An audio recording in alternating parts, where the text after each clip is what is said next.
Money has different names. Give to children.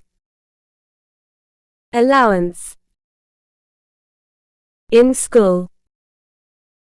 Fee. In marriage. Dowry. In divorce. Alimony. Employer to an employee. Salary.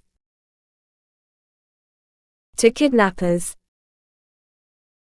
Ransom. When you owe someone. Debt. When you borrow from bank. Loan. Set aside for future. Savings. In temple or church. Donation. In court.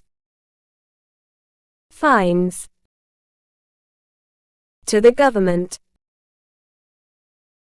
Comment the answer below. Thanks for watching.